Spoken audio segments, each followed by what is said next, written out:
ನಮಸ್ಕಾರ, ನೀವು ನೋಡ್ತಾ ಇದ್ದೀರಾ ಸ್ಪೀಡ್ ನ್ಯೂಸ್ ಕನ್ನಡ. ನಾನು ಸುಷ್ಮಿತಾ ನಟರಾಜ್. ಅಕ್ಟೋಬರ್ 7ಕ್ಕೆ ದಸರಾ ರಜೆ ಮುಗಿದು ಎಲ್ಲ ವಿದ್ಯಾರ್ಥಿಗಳು ಇದೀಗ ಶಾಲೆಗಳಿಗೆ ಹೋಗಬೇಕಿತ್ತು. ಆದರೆ ಇದೀಗ ದಸರಾ ರಜೆ 10 ದಿನಗಳ ಕಾಲ ವಿಸ್ತಾರವಾಗಿದೆ. ಯಾಕಂದ್ರೆ ರಾಜ್ಯಾದ್ಯಂತ ಸೆಪ್ಟೆಂಬರ್ 22ರಿಂದ ಶುರುವಾಗಿರುವ ಸಾಮಾಜಿಕ ಮತ್ತು ಶೈಕ್ಷಣಿಕ ಸಮೀಕ್ಷೆ ಅಕ್ಟೋಬರ್ 7ಕ್ಕೆ ಮುಗಿಯಬೇಕಿತ್ತು. ಆದರೆ ಕೆಲವು ಜಿಲ್ಲೆಗಳಲ್ಲಿ ಇನ್ನೂ ಸಹ ಪೂರ್ಣಗೊಂಡಿಲ್ಲ. ಹೀಗಾಗಿ ಸಮೀಕ್ಷೆಗೆ 10 ದಿನಗಳ ಕಾಲ ಹೆಚ್ಚುವರಿ ಕಾಲಾವಕಾಶ ನೀಡಿದ್ದು, ಸರ್ಕಾರಿ ಮತ್ತು ಅನುದಾನಿತ ಶಾಲೆಗಳಿಗೆ ಅಕ್ಟೋಬರ್ 18ರವರೆಗೆ ದಸರಾ ರಜೆ ವಿಸ್ತರಣೆ ಮಾಡಲಾಗಿದೆ ಎಂದು ಮುಖ್ಯಮಂತ್ರಿ ಸಿದ್ದರಾಮಯ್ಯ ಘೋಷಿಸಿದ್ದಾರೆ. ಇನ್ನು ಅಕ್ಟೋಬರ್ 7ಕ್ಕೆ ಸಮೀಕ್ಷೆ ಮುಗಿಯಬೇಕಿದ್ರೂ ಅಕ್ಟೋಬರ್ 6ರವರೆಗೂ ಕೇವಲ 80% ಸಮೀಕ್ಷೆ ಮಾತ್ರ ಪೂರ್ಣಗೊಂಡಿತ್ತು. ಈ ಹಿನ್ನೆಲೆಯಲ್ಲಿ ರಾಜ್ಯ ಹಿಂದುಳಿದ ವರ್ಗಗಳ ಆಯೋಗದ ಸೂಚನೆಯ ಮೇರೆಗೆ ಶಿಕ್ಷಣ ಇಲಾಖೆಯು ಅಕ್ಟೋಬರ್ 8ರಿಂದ ಅಕ್ಟೋಬರ್ 12ರವರೆಗೆ ಮಧ್ಯಾಹ್ನದ ಅವಧಿಯ ಬಳಿಕ ಸಮೀಕ್ಷೆ ನಡೆಸಲು ಸೋಮವಾರ ಆದೇಶ ಮಾಡಿತ್ತು. ಆದರೆ ಇದರ ಕುರಿತು ಮುಖ್ಯಮಂತ್ರಿ ಸಿದ್ದರಾಮಯ್ಯ ಅವರು ಮಂಗಳವಾರ ವಿಧಾನಸೌಧದಲ್ಲಿ ಸಭೆ ನಡೆಸಿದ್ದು, ಅಕ್ಟೋಬರ್ 18ರ ಒಳಗೆ ರಾಜ್ಯಾದ್ಯಂತ ಸಮೀಕ್ಷೆ ಪೂರ್ಣಗೊಳ್ಳಬೇಕು ಎಂದು ತಾಕೀತು ಮಾಡಿದ್ದಾರೆ.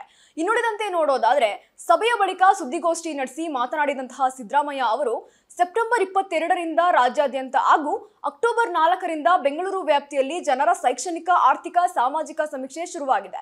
ಇನ್ನು ಜಿಬಿಯನ್ನು ಹೊರತುಪಡಿಸಿ ರಾಜ್ಯಾದ್ಯಂತ ಅಕ್ಟೋಬರ್ 7ಕ್ಕೆ ಸಮೀಕ್ಷೆ ಮುಗಿಯಬೇಕಿತ್ತು.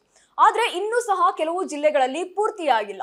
ಕೊಪ್ಪಳದಲ್ಲಿ 97% ಆಗಿದ್ರೆ ದಕ್ಷಿಣ ಕನ್ನಡ ಜಿಲ್ಲೆಯಲ್ಲಿ 67% ಮಾತ್ರ ಮುಗಿದಿದೆ.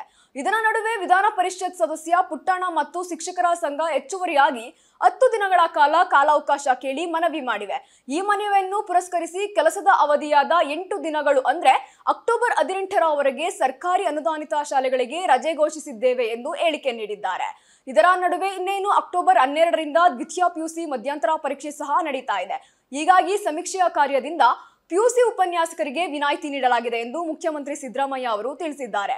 ಇನ್ನು ರಾಜ್ಯ ಸರ್ಕಾರ ನಡೆಸ್ತಾ ಇರುವಂತಹ ಜನಗಣತಿಯಲ್ಲಿ ಖಾಸಗಿ ಶಾಲೆಯ ಸಿಬ್ಬಂದಿ ಭಾಗವಹಿಸದ ಹಿನ್ನೆಲೆಯಲ್ಲಿ ಪೂರ್ವ ನಿಗದಿಯಂತೆ ಬುಧವಾರದಿಂದ ರಾಜ್ಯಾದ್ಯಂತ ಖಾಸಗಿ ಶಾಲೆಗಳು ಪುನರಾರಂಭವಾಗಲಿವೆ.